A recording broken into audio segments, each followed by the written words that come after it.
The man who gave us the scientific concept of the Big Bang worked here, of all places, in this Belgian cathedral.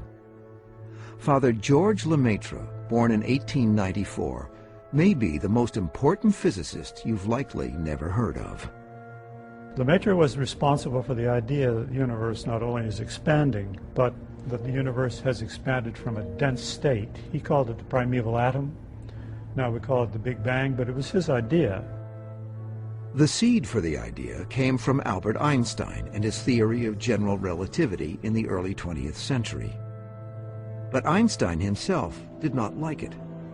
Einstein felt more comfortable in a static, unchanging universe. But Lemaître took Einstein's chaotic, finite universe to its fiery origin.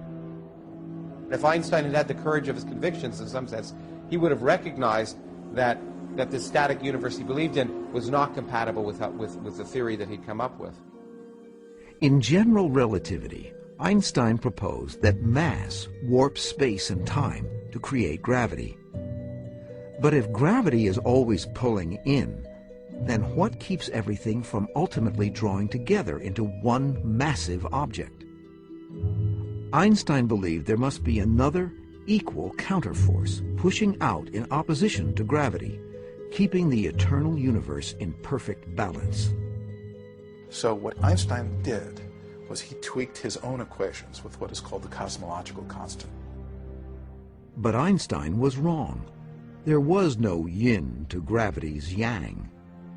Lemaître correctly believed that there was no cosmological constant. Instead, he found evidence of an expanding universe in Einstein's theories as he studied them in the mid-1920s. Georges Lemaître took the original equations and saw that they contained solutions which represented an expanding universe.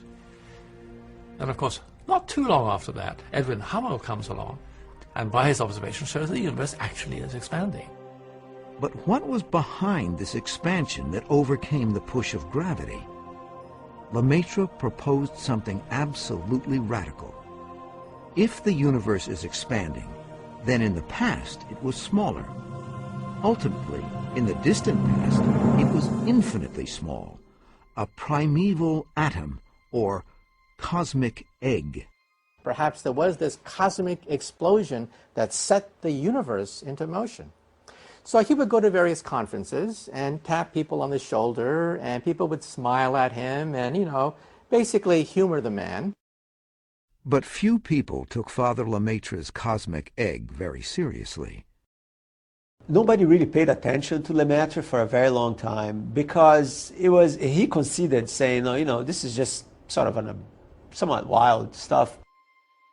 I think there was some resistance to having somebody in the scientific camp and in the religious camp, but did that make it difficult for some scientists to perhaps embrace him as much as they would someone who was not in that position? Probably. As Hubble's observations were refined throughout the mid-20th century, it became clear that our expanding universe fit nicely into Lemaître's theory of a cosmic egg, one that expanded with so much force that it overcomes the pull of gravity and keeps the universe expanding to this very day. Father Lemaître truly is one of many fathers of the Big Bang theory.